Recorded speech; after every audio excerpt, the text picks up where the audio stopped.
الرجيم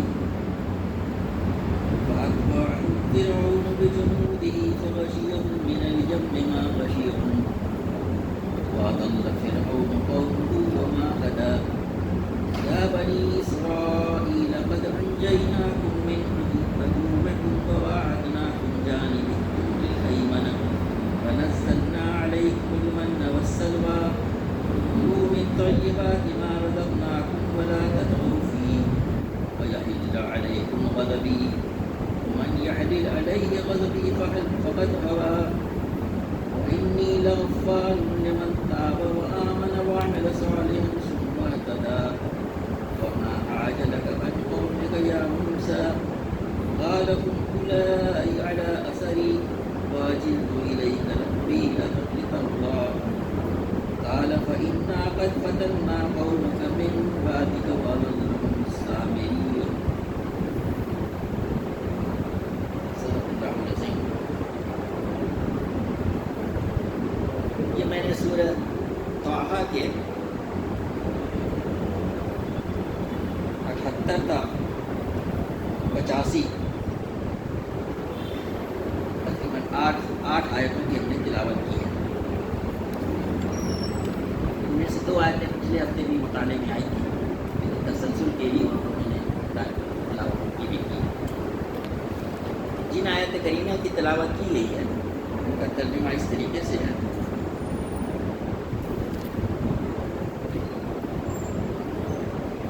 پیچھے سے فرعون اپنے لشکر لے کر پہنچا اور پھر سمندر ان پر چھا گیا جیسا کہ چھا جانے کا حق تھا.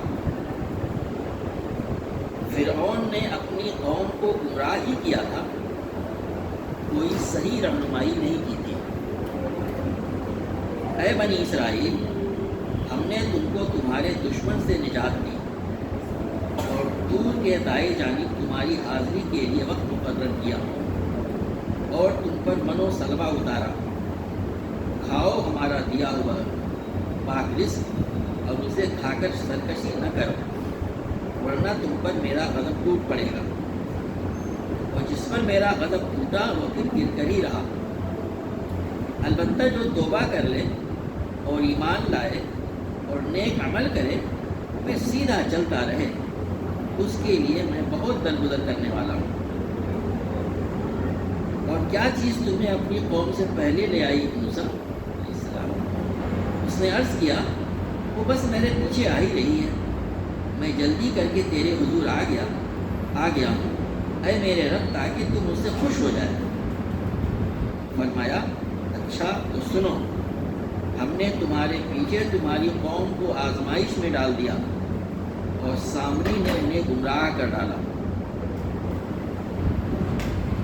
پچھلے ہفتے جو آیات ہمارے سامنے آئی تھی اس میں یہ واقعہ ہمارے سامنے آ چکا ہے کہ اللہ تعالیٰ کے حکم سے حضرت موسیٰ علیہ السلام بنی اسرائیل کو لے کر ان کی تعداد مفسرین نے مختلف حوالوں سے تقریباً 16 لاکھ بتائی. اتنے لوگوں کو لے کر کے آپ نے ہجرت کی اور مصر کے اس علاقے سے جہاں وہ آباد تھے اور یہ موجودہ جو دریا نیل ہے اس کی مشرق میں، وہاں سے آپ نے ان کو ہجرت کی. اور اندازہ ہوتا ہے اس میں لکھا کہ البحر کا لفظ استعمال کیا گیا، یعنی خاص اللہ نے نشاندہی بھی کی کہ کدھر سے ان کو جانا ہے، کیونکہ اس وقت سویس کینال نہیں بنی ہوئی تھی، یہ علاقہ جڑا ہوا تھا. یعنی آدمی اگر پیدل سفر کرے جیسا اس زمانے میں ہوتا تھا تو لوگ اس کو کراس کر سکتے تھے، لیکن وہ مصری حکومت کے تحت آتا تھا اس وقت کا بھی، فرعون کی حکومت تھی. تو اللہ تعالیٰ نے آپ کو راستہ جگہ بتائی تھی کہ وہ اس جگہ سے کراس کرے جو آج کے نقشے کے مطابق جو ہے خلیج سویس، گلف آف سویس.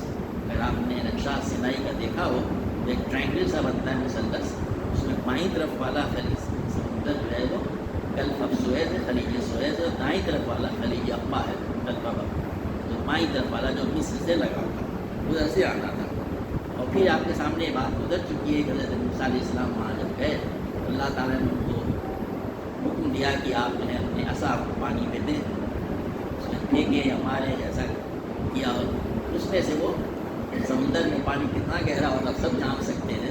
2 طرف پہاڑ کی طرف پانی اکٹھا ہو گیا، پورا پہاڑ کہ پانی جب ہٹے گا تو پانی کہیں جائے گا، پہاڑ کی شکل اختیار کر گیا اور بیچ میں سے خشک راستہ، قرآن کے الفاظ ہے کہ خشک راستہ بن گیا. یعنی ایسا نہیں کہ صرف پانی ہٹا دیا تو نیچے کیچڑ بن جائے، ایسا نہیں ہے، پانی کیچڑ سے نہیں جا سکتا. خشک راستہ بن گیا، اس سے پورے کے پورے بنی اسرائیل لاکھوں کی تعداد میں تھے وہاں سے کراس کر گیا. اب اس کے بعد سے آج جو آیت نے تلاوت کی فَاتْبَعَهُمْ فِرْعَوْنُ بِجُنُودِهِ، فرعون پیچھے سے فرعون اپنے لشکر لے کر پہنچا. اس کی تفصیلات اگر موجودہ جو بائبل پائی جاتی ہے جسے اولڈ ٹیسٹمنٹ کہتے ہیں، نامہ قدیم، اس کے جو 5 کتابیں توراہ کے نام سے منسوب ہیں. پہلی کتاب تو جینیسس یا پیدائش کہلاتی ہے، پوری موٹی کتاب ہے. اور دوسری کتاب دا سیکنڈ بک آف موسیس وہ کہلاتی ہے ایکزوڈس، خروج. اس میں حضرت موسیٰ علیہ السلام کے اس بنی اسرائیل کے وہاں سے لینے کا اور پھر دریا کے سمندر کو کراس کرنے کا پورا واقعہ بڑی تفصیل سے دیا ہوا ہے. اس میں بھی تفصیلات اس کی دی ہیں کہ کیا کچھ ہے. تو فرعون جو ہے اپنے پورے لشکر کے ساتھ اور پورے عملے کے ساتھ جب پیچھا کرتا وغیرہ، اور ظاہر ہے کہ وہ بھی لاکھوں میں تھے. لاکھوں کی بنی اسرائیل کا تعاقب کرنے کے لیے جو فوج آئی تو وہ بھی کوئی چند لوگوں کی نہیں تھی. اس زمانے، آج کے زمانے جیسا نہیں تھا کہ 2 میزائل مار دیا ختم ہو گیا. تو وہ لوگ تو زمینی طرح کے سب فوجین ہوتے تھے. وہ بھی لاکھوں کی تعداد میں آیا. اس میں اس نے کیا فرعون. تو اللہ تعالیٰ فرما رہے ہیں یہاں پہ وہ ایک چھوٹے سے آیت میں جس کی تفصیلات قرآن کے دوسری جگہوں پہ سورہ بقرہ میں، سورہ اعراف میں اور آگے سورہ قصص میں بھی آئے گی کہ آگے فغشیہم من الیم ما غشیہم، تو اس پر سمندر ان پر چھا گیا جیسا کہ چھا جانے کا حق تھا. یعنی دونوں طرف سے پہاڑ جیسا سمندر تھا، بیچ میں آئے کہ چلو اسی راستے سے بھی نکلتے ہیں، کیا پیچھا کرتے ہیں. پھر وہ پانی انہیں کی طرف آ گیا، بالکل چھا گیا ایک دم سے، ان کو بالکل ڈھک لیا، ان کو غرقاب کر دیا. اس کی تفصیل بھی پیچھے بھی آ چکی، آئندہ بھی آئے گی. اسی کی طرف اللہ تعالیٰ فرما رہا ہے کہ اس کا یہاں پہ اسی طرح اشارہ کیا گیا ہے کہ پوری قوم فرعون جو ہے اپنے پورے لشکر کے ساتھ میں وہاں پہ زندہ دفن کر دیا. کی تفصیل بھی آتی ہے کہ وہاں وہ ایمان لایا تو اللہ نے کہا حال آنا. اب سورہ یونس کی تفصیل یہاں پہ اس کو ہٹا دیا گیا. اب اصل جو مقصد بتانا ہے، جیسا کہ پہلے کہا جا چکا ہے کہ یہ سورۃ طٰہٰ جو ہے مکہ مکرمہ میں یہ تقریباً ہجرت حبشہ کے قریب واقع ہوئی ہے. وہاں کے کیسے واقعات تھے تو نبی صلی اللہ علیہ وسلم سے بتایا جا رہا ہے کہ دیکھو فرعون کے ساتھ کیا کچھ ہوا تھا. یہاں کے مکے کے جو قریش کے سردار یہی کچھ یہ بھی کر رہے ہیں، ان کا بھی انجام ایسا ہی ہوگا، ایسا ان سے بات نہیں آئیں گے. تو اللہ تعالیٰ فرما رہا ہے وَأَضَلَّ فِرْعَوْنَ قَوْمَهُ، فرعون نے اپنی قوم کو گمراہ کیا. پچھلے ہفتے اور اس کے پہلے ہفتے کے دروس میں آپ دیکھ چکے ہیں حضرت موسیٰ علیہ السلام کی اس تقریر سے جو آپ نے دعوت کی پیش کیا، کتنے لوگ اس سے متاثر ہوئے. لیکن اس نے بات بنا کر کے اور کہا کہ نہیں صاحب یہ تو گرو ہے ان کا، نبی وغیرہ کچھ نہیں تب کیا، ان کو گمراہ کیا. نہیں کہا اس نے اپنی قوم کو گمراہ کیا. حکمرانوں کا، قائدین کا کام ہے کہ اپنی قوم کی رہنمائی کریں. آج کل کیا ہوتا ہے، ہمیشہ ہی ہوتا ہے، جو سرکش لوگ ہوتے ہیں وہ اپنی قوم کو گمراہ کرتے ہیں، مس گائڈ کرتے ہیں. یہی بتایا جا رہا ہے اس نے اپنی قوم کو گمراہی کیا. وہ ماں ہدا، اس نے ان کی صحیح رہنمائی نہیں کی تھی. اشارہ کیا جا رہا ہے ان کی طرف بھی کہ دیکھو یہ جو قریش کے سرداران یہ بھی کوئی صحیح رہنمائی تمہاری نہیں کر رہے ہیں، یہ تمہیں غلط راستے پہ لے جا رہے ہیں. تو یہ بات ہمیشہ کے لیے ہے کہ جو قوم کے قائدین ہوں، چاہے وہ حکومتوں کے ہوں، چاہے جماعتوں کے ہوں، چاہے وہ مختلف چھوٹے گروہوں میں، قوم اس میں اعتماد کرتی ہے. ان کا کام ہے لوگوں کی صحیح رہنمائی کرے، ان کو راہ کی رہنمائی کرے، ان کو گمراہ نہ کرے. اس نے یہی کام کیا. اب اللہ تبارک و تعالیٰ جو ہے اس کے بعد سے بنی اسرائیل کو اس اتنے بڑے اللہ نے جو احسان کیا اس کا ذکر کر کے کہہ رہا ہے اس کا کیا انہیں کرنا چاہیے. تو اس کے نتیجے میں اللہ تعالیٰ یا بنی اسرائیل قد انجیناکم من عدوکم، اے بنی اسرائیل ہم نے تم کو تمہارے دشمن سے نجات دی. اوپر کے واقعوں کو ایک آیت میں بیان کیا، اتنی بڑی نجات دی، اتنے بڑے ظلم میں گرے تھے اللہ سینکڑوں برسوں سے. پھر کہا وَأَعْدْنَاكُمْ جَانِبَ الطُّورِ الْأَيْمَنِ، اور ہم نے تم طور کے دائیں جانب تمہاری حاضری کے لیے وقت مقرر کیا. اس کی تفصیلات میں اور ہے کہ اللہ تعالیٰ نے حضرت موسیٰ علیہ السلام کو بلایا دور کے وہیں جہاں سے آپ جب مدین سے واپس آ رہے تھے، تو اللہ تعالیٰ نے جہاں پہ آپ کو بلایا تھا اور آپ کو وہاں پہ اللہ تعالیٰ کو آگ نظر آئی تھی، اللہ تعالیٰ کو منصب نبوت سے سرفراز کیا تھا. اسی جگہ پھر بلایا. کس لیے بلایا تھا؟ تاکہ ان کو وہ لوح دے، وہ تختیاں دے جس پہ جو وہ ہدایات لکھی ہوئی تھی، جنہیں آج بڑی اس سے ہم مشہور نام جانتے ہیں 10 کمانڈمنٹس کے نام سے جانتے ہیں، ان کے وہاں اللہ تعالیٰ یہاں پہ ہدایات کی بات کرتا ہے، اس کے لیے اللہ تعالیٰ کو طلب کیا اسی جگہ اسی طور کے پاس کرنے کے لیے۔ تو بنی اسرائیل ادھر ہی جا رہی تھی۔ پچھلے ہفتے اس یہ نقشے کے بارے میں بتایا جا چکا تھا کہ جنوب ساؤتھ ویسٹ یعنی جنوب مشرق کی طرف سے یہ لوگ کراس کر کے سمندر کو وہاں پہ پہنچے، سینائی پیننسولا، وہاں سے جنوب پور کی طرف جا رہے ہیں جو سب سے اونچی پہاڑی ہے۔ بتایا گیا تھا کہ اس وقت اس علاقے میں سب سے اونچا پہاڑ ہے جو تقریباً 2.25 کلومیٹر، میں نے بتایا تھا علی گڑھ کا لیول جو ہے 110 میٹرز ہے، تقریباً کتنا ہوا یہ 1000 فٹ نہیں 300 فٹ، بس کتنی اونچائی ہوگی اس کی، اس کا جو بیشتر حصہ جو ہے بادلوں سے ڈھکا رہا ہے اس کی طرف، اسی کے وادی میں حضرت پورے بنی اسرائیل وہاں گئے۔ پہلے بہت بڑی وادی ہوگی، ورنہ اتنے لوگ وہاں کیسے آ سکتے ہیں؟ اسی کے بارے میں اللہ تعالیٰ کا فرما رہا ہے کہ وہاں پہ ان کو کوئی مقرر کیا، ہم تمہیں یہ چیز دینے والے ہیں۔ اس کے بعد پھر کچھ اور تفصیل نہیں بیان کی جا رہی ہے، اللہ تعالیٰ کی خاص نعمت کا ذکر کیا جا رہا ہے۔ یاد رہے سینائی جو ہے اس کے جو پورا کا پورا ایریا ہے وہ پہاڑ اور ریگستان ہے، وہاں پہ رویت کی گرینری بہت کم ہے آج بھی۔ وہ الگ ہے کہ انہوں نے نارتھ ویسٹرن شمال مشرق علاقے کو انہوں نے دوسرے لوگوں نے یہودیوں نے پورا سرسبز کر رکھا ہے اریگیشن وغیرہ سے، لیکن بیشتر حصہ سینائی کا جو ہے بالکل بیرن ہے، لاکھوں کے لوگ ہیں وہ، کتنا اپنے ساتھ غلہ لائے ہوں گے کھانے پینے کا لیے، پہلے ختم ہو گیا ہوگا وہ، اب اس کے لیے اللہ کو تعالیٰ نے کیا انتظام کیا، من و سلوہ، اللہ تعالیٰ کہہ رہا ہے کہ ہم نے تمہارے اوپر وَنَزَّلْنَا عَلَيْكُمُ الْمَنَّ وَالسَّلْوَىٰ، میں نے من اور سلوہ تمہارے اوپر نازل کیا۔ اس کے بارے میں تفصیلات آتی، من کیا تھا یہ؟ ایسا ہوتا تھا کہ شام کو جیسے رات میں آپ جانتے ہیں جب موسم ذرا ٹھنڈ ہوتی ہے تو شبنم گرتی ہے، صبح کو کچھ دیر تک شبنم گھاسوں سے میں پڑی رہتی ہے، کچھ دیر بعد خشک ہو جاتی ہے، لیکن یہ جو چیز تھی وہ صبح ہو کر کے جب تھوڑی سی دھوپ نکلتی تھی تو وہ سوکھ کر کے بالکل لوگ کہتے ہیں کہ تقریباً پیلاپن لیے ہوئے یہ جو دھنیا ہوتا ہے اس کے بیج جیسی ہو جاتی تھی، ایک طرح کا گرین، لوگ اس کو بٹور لیتے تھے، اس کا کچھ کہتے تھے میٹھا کچھ ٹیسٹ ہوا کرتا تھا، اس کو یوں ہی ابال کے کھا لیا یا پیس کر کے روٹی بنا کے کھا لی، جیسے ایک زمانے میں جو ہے باجرے کے لوگ ٹوٹ کے بھی کھاتے تھے، روٹی بنایا کرتے تھے، کیا کیا بناتے تھے، ہمارے بچپن میں باقی گزر چکے۔ اسی طریقے سے وہاں پر بھی من کا معاملہ یہ تھا۔ اور سلوہ کیا چیز تھی؟ اس علاقے میں بہت بڑی تعداد میں بٹیروں کو جانتے ہیں مچھلیاں ہوتی ہیں، اتنی زیادہ آ جاتی تھی خیموں کے ادھر ادھر ہوتا بناؤ جہاں وہ لوگ رہتے تھے، اس کو پکڑ لیجیے ہاتھ سے، ویسے بھی آپ جانتے ہیں بٹیر ڈوب نہیں سکتی ہے، وہ تھوڑی دیر کود کے چلی جاتی ہے، اور بہت بڑی تعداد میں ہو تو اس کو آسانی سے پکڑا جا سکتا ہے۔ تو روٹیوں کے لیے اللہ تعالیٰ نے من کا انتظام کیا، اور سلوہ جو ہے بٹیر کو چڑیوں کا گوشت اور روٹی اس کا انتظام ہوا ہے کر دیا، اور یہ چیز یعنی 40 سال تک تقریباً رہی ہے، 1-2 دن نہیں رہی ہے، تفصیل اس کی ملتی ہے ہمیں، اس کا آدھار انتظام۔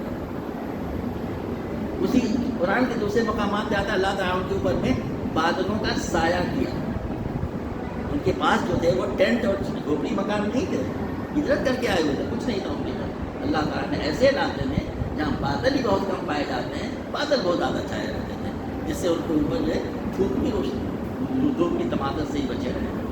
یہ کچھ اللہ تعالیٰ نے نظام بنی اسرائیل کے لیے کیا، دشمن سے نجات دی، من و سلوہ نازل کیا، اور یہاں اس بادل کا ذکر نہیں کیا گیا، دوسری جگہ ہے۔ اب اس کے نتیجے میں اللہ نے ان پہ اتنا بڑا احسان کیا ہے، اس کا نتیجہ کیا ہے؟ اللہ تعالیٰ کی کیا توقع کرنی چاہیے؟ اس کا احسان مانیں، شکر ادا کریں۔ شکر کیا ہے؟ وہی ایمان ہے۔ انہوں نے کیا کیا؟ اللہ تعالیٰ کلوا من طیبات ما رزقناکم، تو کہا گیا ہے کہ کھاؤ اور ہمارا دیا ہوا پاک رزق، اللہ تعالیٰ جو رزق اپنے پاس سے کو پاک کہتا ہے، محنت طیبات کہتا ہے، پھر کہتا ہے جو ہمیں رزق ولا تطغوا فیہ۔ آدمی جب پریشان ہوتا ہے تو شروع میں بابیلا مچاتا ہے، یہ چاہیے وہ چاہیے، اور جہاں جہاں سے کچھ کشادگی پیدا ہوئی، فراغت پیدا ہوئی، تو اس کے اندر میں سرکشی پیدا ہو جاتی ہے۔ ہم اپنے معاشرے میں دیکھیں، ہم اپنے حال پہ دیکھتے ہیں، پریشان ہے، اور جہاں پریشانی ہے ٹھیک چیزیں کچھ بہتر ہو گئی تو معلوم ہوا کہ ارے کہاں سے سب کچھ بھول جاتا ہے۔ اسی طرح اللہ نے پہلی اشارہ کر دیا ولا تطغوا فیہ، دیکھو تم جو ہے سرکشی نہ کرنا، نہ کرو۔ یہ حملے سے بچ گیا تھا، انہوں نے یہی کیا۔ اس کی تفصیلات بھی سورہ بقرہ میں، سورہ اعراف میں آ چکی ہیں۔ پہلے اللہ نے کہہ دیا تھا کھاؤ پیو، اللہ نے رزق دیا ہے، ایسی جگہوں پہ جہاں کچھ نہیں تھا سب کچھ انتظام کیا، تو کھاؤ پیو ولا تطغوا فیہ، دیکھو جو ہے سرکشی نہ اختیار کرنا. وَيَحِلَّ عَلَيْكُمْ غَضَبِي، ورنہ میرا تم پر میرا غضب ٹوٹ پڑے گا. غضب ہم سورہ بقرہ میں، سورہ فاتحہ میں غیر المغضوب پڑھتے ہیں، وہی غضب ہے. دیکھو دشگتی تم نے اختیار کی تو میرا غضب ٹوٹ پڑے گا. تو کیا ہوتا ہے، اللہ ہمارے اوپر نعمتوں کی بارش کرے، اسے ہمیں اس کا شکر گزار ہونا چاہیے. یہ شکر گزاری جیسا پہلے بھی کہا جا چکا ہے صرف منہ سے تھینک یو الحمدللہ کہنا نہیں ہے، اس کے تقاضے پورے کرنا، اللہ کے حقوق ادا کرنا. جو کچھ کہا گیا وہ سب چیزوں کو شامل ہے. کہا گیا ہے کہ وہ نہیں تو اگر ایسا تم نے نہیں کیا تو میرا غضب تم پہ ٹوٹ پڑے گا. پہلے اللہ نے وارن کر دیا. وَمَنْ يَحْلِلْ عَلَيَّ غَضَبِي فَقَدْ هَوَىٰ، اور جس پر میرا غضب ٹوٹ پڑے گا تو وہ پھر وہ گر کر ہی رہا. یہی بتا دیا دیکھو میرا غضب ٹوٹ پڑے گا اور تم نے ایسا کیا، اور جس پہ میرا غضب ٹوٹا، جس پہ میں نے غضب کیا، جس سے میں ناراض ہوا تو پھر برباد ہوا ہوں. یہ اللہ تعالیٰ نے پہلے سے بالکل یہ کہہ رہا ہے. اب میرے بھائیوں، اگر یہ بنی اسرائیل کے لیے کہا گیا تو کیا اس وقت یہ نہیں کہا گیا جب آیتیں نازل ہو رہی تھی؟ کیا قیامت کے لیے ایسا نہیں ہے؟ اللہ تعالیٰ کی جب نعمتیں ہمیں حاصل ہوں اس کا ہم شکر ادا کریں. اس کا شکر کیا ہے؟ ان کو ویسے ہی استعمال کریں، ویسے ہی اللہ کی گزاری کریں، ویسے ہی ان کے اوپر اللہ کے کام پہ چلے جیسا اللہ تعالیٰ نے یہاں فرمایا ہے. ورنہ اللہ تعالیٰ کا سب ٹوٹے گا اس کے اوپر. اللہ تبارک و تعالیٰ ہر جگہ قرآن پاک میں ایسے حالات سے نفرت آتما ہونے کے لیے کرنا کیا چاہیے. انسان غلطیاں ہوتی ہیں، ہم سب غلطی کرتے ہیں، ہمیشہ اس کے بارے میں توبہ کی بات کہی گئی تھی. اور اللہ کا ہمیں صفت ہے مغفرت کا، غفاری کا وہاں پہ ہمیشہ ذکر کرتا ہے. یہاں بھی اللہ نے فرمایا وَإِنِّي لَغَفَّارٌ لِمَن تَابَ وَآمَنَ وَعَمِلَ صَالِحًا ثُمَّ اهْتَدَىٰ. چھوٹی سی آیت ہے اور کہا گیا اس میں کہ جو لوگ توبہ کریں، اور بندے جو توبہ کرتے ہیں، من تاب، توبہ کیا ہوتی ہے؟ اپنی سابقہ روش سے باز آ جانا کہ ہم سے بڑی غلطی کو ایسا نہیں کرنا چاہیے، تم نے اٹھانی، یہی ہے توبہ. میں نے غلط کیا، یہ ایسا نہیں کرنا چاہیے تھا، مجھے اللہ تعالیٰ کی نافرمانی نافرمانی نہیں کرنی چاہیے تھی، اب میں نہیں کروں گا، یہ ہے توبہ. وہ آمن، اور پھر دوبارہ اپنے ایمان کی تجدید کرے. آمن کیا ہے؟ وہی جو ایمان کے پورے تقاضے ہیں اپنے معنی کے ساتھ میں، اس کے اپنے مطلب کے ساتھ میں. وہ عمل صالحا، قرآن پاک میں جہاں جہاں بھی ایمان کا ذکر آیا ہے بس اتنا ہی کافی نہیں ہے جو ہم سمجھ لیتے ہیں. آمن و عمل صالحا، اور صالح عمل کہا ہے وہ تمام چیزیں جس کا اللہ حکم دیتا ہے کرنے پر اللہ کے نظر حکم دیتا ہے، اور جس چیز سے منع کرتا ہے اسے رک جانا بھی عمل صالح. ان تمام چیزوں کو کریں. ثم اهتدى، اور پھر اس کے بعد سے آگے فرمایا جا رہا ہے پھر سیدھا چلتا رہے. ایمان لائے کچھ روٹین کام کرتے رہے نہیں، ہمیشہ اپنے ایمان کی تجدید، ایمان میں بڑھانے اضافے کا کام اور ہدایت کو اللہ تعالیٰ سے طلب کرنا اور اس میں آگے بڑھتے رہنا. ثم اهتدى، تو توبہ کرنا، ایمان لانا، عمل صالح کرنا، اس میں چلتے رہنا، یہ کریں تو اللہ تعالیٰ کہ انی لغفار، میں جو ہوں بہت زیادہ معاف کرنے والا ہوں. اس کو پہلی لفظ استعمال کیا، بہت زیادہ معاف کرنے والا ہوں. یہ سیکھ ہمیں بھی آیتوں کو پڑھنے میں یہی چیز سمجھ سب سے پہلے اپنے کو مخاطب کرتے ہیں. ہمیں اپنی سابقہ روش سے توبہ کر کے ان 3-4 چیزوں کو کرنا چاہیے: ایمان، عمل صالح، اور توبہ، ایمان، عمل صالح، اور ہمیشہ ہدایت پہ چلتے رہنے کے لیے دعا، اور اس پہ عمل پیرا اور کام کرنا. اب اس کے بعد سے پھر ایک گیپ چھوڑ دیا گیا، کچھ سال گزرا ہوا، کچھ وقت گزرا ہوا. اب اس میں کیا ہوا کہ اللہ تعالیٰ نے ان کو بلایا. ظاہر ہے کہ اس بحر سے، سمندر سے کراس کرنے کے بعد سے، دشمن سے چھٹکارا کرنے کے بعد سے دور کے دائیں جانب مشرق میں پڑے گا، وہاں تک پہنچنے وقت لگا ہوگا. اللہ تعالیٰ نے کب بلایا، کب تھا، اس کی تفصیل نہیں، اس کی ضرورت بھی نہیں ہے. وہاں جانے کے بعد اللہ تعالیٰ نے کہا تھا کہ تمہیں جو ہے یہ احکامات دینے والے ہیں. پوری قوم کے ساتھ آپ جا رہے ہیں، اللہ کے نبی ہیں، ان کے ساتھ ان کے وزیر ہارون علیہ السلام بھی دونوں ہیں وہاں پر. اب حضرت موسیٰ علیہ السلام اللہ کے نبی تھے، جو عظم نبی تھے، ان کو شوق دے دیا. وہ کیا ہوا کہ اپنی قوم کو پیچھے چھوڑ کر کے، ظاہر ہے کہ وہ لوگ آنے میں سامان کے ساتھ میں آتے جاتے ہوں گے نیکسٹ ٹائم، اور خود جو ہے کہا کہ میں جلدی پہنچوں اسی جگہ جہاں میں پہلے بلایا گیا تھا. حضرت ہارون علیہ السلام سے، جو آپ کے بھائی تھے، وزیر تھے آپ کے، اللہ نے ان کو وزیر بنایا تھا. ان کو کہا کہ تم قوم کی طرح رہنمائی کرنا، دیکھو ٹھیک ٹھاک رہے یہ لوگ. یہاں پہ یہ بات بتا دینا ضروری ہے کیونکہ بیچ میں باتیں چھوڑ دی گئی ہیں. جب یہ بنی اسرائیل کے لوگ وہاں سے گزرے, یہ غلام قوم تھی, صدیوں سے غلام رہی تھی. جب کوئی غلام قوم ہوتی ہے تو غلامی ایک ہوتی جسمانی, ایک ہوتی ذہنی. ہم لوگوں کا معاملہ ذہنی غلامی کا ہو گیا ہے. وہ چیزیں جو شرک ہیں, کفر ہیں, کیا کیا چیزیں ہیں, وہ چیزیں آنکھوں میں کھٹکتی نہیں ہیں. اور آج کل کیا کیا حرکتیں ہو رہی ہیں, آپ لوگ چیزوں کو دیکھتے ہوں گے. یہ آدمی وہ تمام شرک اور کھلے ہوئے کفر کے چیزوں کا ارتکاب کرتا ہے. یہی حال بنی اسرائیل کا ہو گیا تھا. وہ مصر میں بگڑیوں کو, بتوں کی پوجا کرتے ہوئے اور بڑے بڑے ٹیمپلس میں جاتے ہوئے دیکھتی تھی. ان کے بڑے بڑے مجسمے تھے, بڑے بڑے جو کچھ انہوں نے چیزیں پوجتے تھے, ان کے عادی ہو گئے تھے. انہوں نے بھی جب یہاں سے گزرے سینائے میں آئے, مفسرین بتاتے ہیں اس کی تفصیلات عبد القرآن میں دی ہوئی ہیں کہ اس میں انہوں نے ان کے مصریوں کے وہاں پہ بھی کچھ ان کی حکومت بھی تھی, وہاں پہ ان کے بڑے بڑے مندر تھے, اس میں بھی سب چیزوں پوجا پاٹ ہوا کرتی تھی. ایک جگہ آتا ہے حدیث قرآنی میں ہے, سورہ بقرہ میں یا سورہ اعراف میں شاید آیا ہوا ہے کہ وہاں سے گزرے تو دیکھا کہ ایک مندر میں کچھ لوگ پوجا پاٹ کر رہے ہیں. تو بنی اسرائیل کے کچھ لوگ, ہر طرح کے لوگ ہوں گے, اچھی ایمان والے بھی ہوں گے, کچھ کمزور والے بھی, کچھ منافق بھی ہوں گے, کہنے گئے موسیٰ السلام ہمیں بھی اسے ایسا معبود بنا دے جس کی پوجا کریں.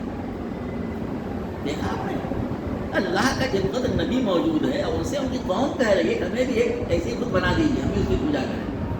یہ قوم اللہ کو ماننے والی, تو یہ قوم اس حالت سے گزر چکی تھی. حضرت موسیٰ السلام کو یہ بھی معلوم تھا, لیکن آپ کا شوق حضرت ہارون السلام کے ذمہ یہ کام دے کر کے تم ان کی ہماری نیابت کرنا, دیکھو گمراہ نہ ہو, یہ جو طریقے سے راہ راست پہ قائم رکھنا میں جا رہا ہوں. تو کچھ تفصیلات آئیں گی اس میں, آپ دیکھیں گے وہاں پہ. تو اس کے بارے میں اللہ تعالیٰ پوچھ رہا ہے.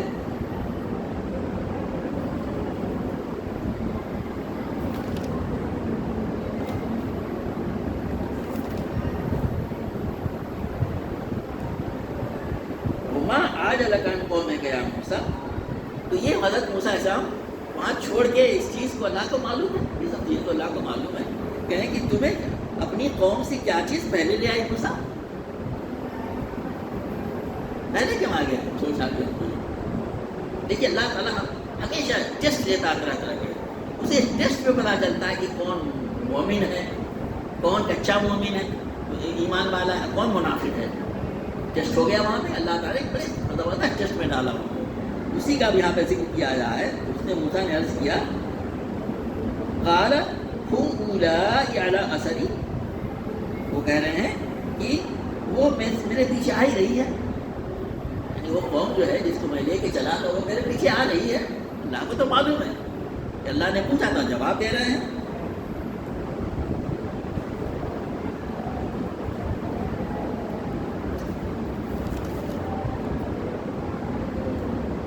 وہ عجل تو الہی کہ ربی لترضی, اور میں نے اس لیے جلدی کی تیرے حضور آ گیا تاکہ اے میرے رب تم سے خوش ہو جائے. ایک جذبہ ہے یہ, میں اس لیے جلدی آ گیا تم سے خوش ہو جائے. اللہ کی رضا کے لیے, تیری رضا کے لیے میں آ گیا کہ تیری عبادت کروں گا. جو کچھ بھی آپ نے اللہ تعالیٰ کے قرب کے حاصل کرنے کے لیے جو کچھ کیا ہو, تو اسی جگہ آپ معلوم ہوتا ہے کہ حضرت موسیٰ اسلام کو 30 دن کے لیے اللہ تعالیٰ نے وہاں پہ طلب کیا, اور پھر وہ 10 دن کو اس نے اضافہ کر دیا, پورے 40 دن ہو گئے. اس کا ایک اپنا اثر ہوتا ہے.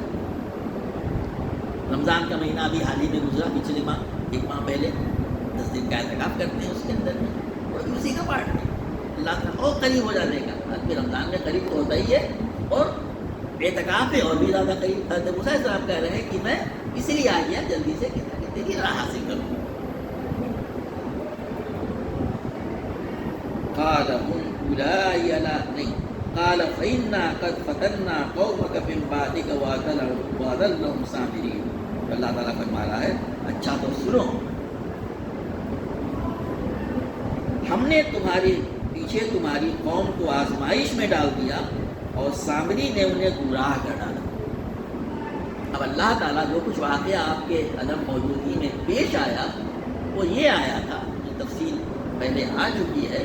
حضرت موسیٰ اسلام تو چلے گئے ان کے ہاتھ میں سے اتر کے. اب جو قوم جو تھی بتایا بنے کہ اس کو کیٹیگرائز کیے تو 3 بڑے بڑے حصے بنیں گے. ایک تو پکے مومن تھے, ایک وہ جو تھے بہن بہن, اور کچھ منافق تھے جو گھسے ہوئے تھے, ہمیشہ ہوتے ہیں نقصان پہنچانے کے لیے.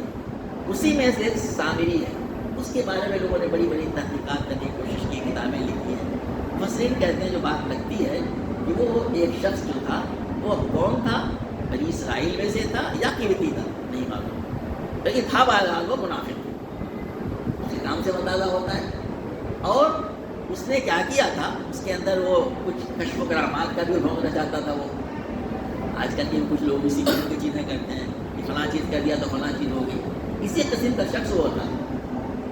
یہ قوم اس کے پہلے ابھی آپ سن چکے ہیں, جب اس وہاں سے گزری تو اس نے مطالبہ کیا تھا کہ موسیٰ ہمیں بھی اسی معبود بنا دے.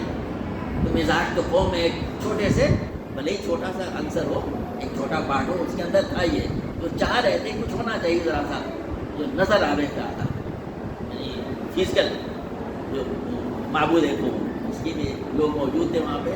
اس میں سے کچھ لوگوں نے کہا کہ صاحب جو ہے ہمارے جو زیورات کے بوجھ ہیں اسے ہم لدے ہوئے ہیں, ان کو کیا کیا جائے. اس نے کہا کہ ہمیں دے دو. اور اس نے ان کو ڈھال کر کے اور بیل کے کس جیسی کوئی شکل بنائی, اور اس میں کچھ ایسا اس نے جو ساؤنڈ سسٹم بنایا جیسے اس میں ہوا نہیں پہنچتی تھی, اس میں سونفوں کی آواز آتی ہے. ہم نے دیکھا ہوگا کچھ علاقوں میں مکان ایسے بنے ہوتے ہیں جب وہاں سے ہوا پاس ہوتی ہے, مشرقی ہمارے یا مغربی, اس میں سو وغیرہ کی آواز آتی ہے. جیسی بھی آواز آئے اس میں کس قسم کی چیز آیا کرتی تھی, وہ تفصیل کچھ اور جگہوں پہ ملے, کس نے وہ کام نہیں کیا تھا وہاں پہ, ایسی کچھ چیز آیا کرتی تھی. تو یہاں پہ اس چیز کا بھی حوالہ دینا شاید ایپ تو مناسب ہوئی ہے کہ جو تفصیلات عہد نامے میں ملتی ہیں عجیب ہوگی قسم کی ہیں, کہ جو ہے خدا تعالیٰ نے ان سے کہا تھا کہ دیکھو تمہارے اوپر یہ جو مصری ہیں بڑا اعتماد کرتے ہیں, ایسا کرو ان کو لوٹ کے جاؤ یہاں سے, جن سے تم زیورات وغیرہ کچھ مانگ لو کہ پہن کے جائیں گے ذرا ہم جا رہے ہیں عید منانے کے لیے, یہ تمہیں دے دیں گے, تم پہ اعتماد کرتے ہیں, اور پھر لے کے لوٹ کے چلنا. نعوذ باللہ من ذالک.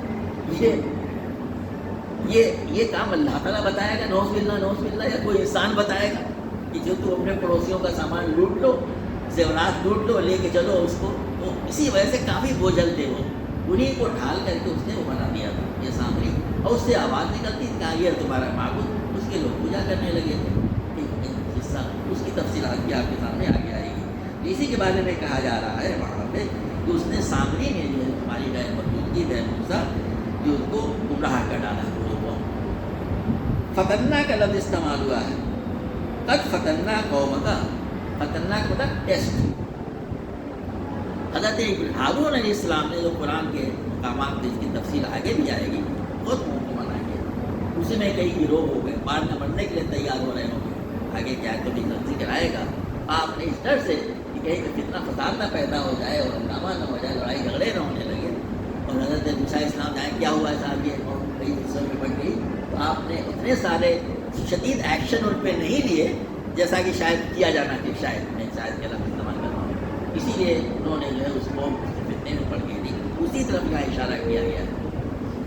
اس سے لوگوں نے یہ مراد لیا ہے, اور مراد سے مطلب یہ ہے کہ اسے کیا سبق ہمیں ملتا ہے.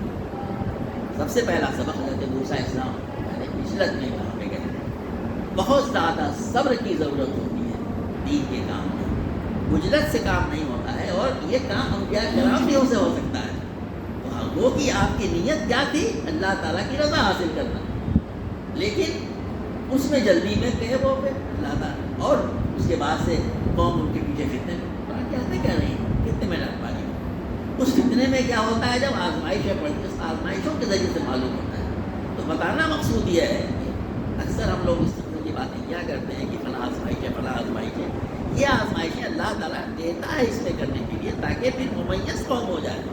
کون ایمان والے ہیں, کون قربانیوں کے لیے تیار ہیں, کون ان کے اندر جذبہ ہے کہ ان کے لیے خدمت بھی کرنا چاہتے ہیں, اور کون وہ لوگ ہیں جو اپنی عقل کو گروی رکھ دیتے گویا جو کہہ دیا مان لیا. سامری نے کیا کیا, گمراہ کا ڈالا پوری قوم کو. ایک خدا کو ماننے والی قوم تھی بنی اسرائیل, ایک اللہ پر ایمان لانے والی قوم تھی, اور اس میں ایک شخص جو ہے بت بنا کر کے دیتا کہ تمہارا معبود ہے, اور لوگ پوجا بھی کرنے لگتے ہیں. عجیب سی بات معلوم ہوتی ہے. بنی اسرائیل مسلمان تھے بھائی, سارے کے سارے نبی کے ماننے والے تھے, ان کو گمراہ کر ڈالا. آج کا ایسا نہیں ہو رہا ہے. ہر زمانے میں استعمال ہے، تو ہمیں اس سے چوکنا رہنا چاہیے۔ اللہ تبارک و تعالیٰ حضرت موسیٰ علیہ السلام کی جو تفصیلات قرآن پاک میں بیان کی گئی ہیں قوم کی، بنی اسرائیل کی، اس سے ہمیں سمجھ کر کے اسے سبق حاصل کرنے کی توفیق عطا فرمائے، ہمیں صحیح معنوں میں ایمان والا بنائے، ایمان کے تقاضے پورے کرنے والا، شکر ادا کرنے والا، ایمان کے تقاضے پورے بنائے۔ اللہ تعالیٰ ہمیں صحیح معنوں میں توبہ کرنے والا، ایمان لانے والا، عمل صالح کرنے والا، ہدایت کے راستے پہ گامزن فرمائے۔ ربنا تقبل منا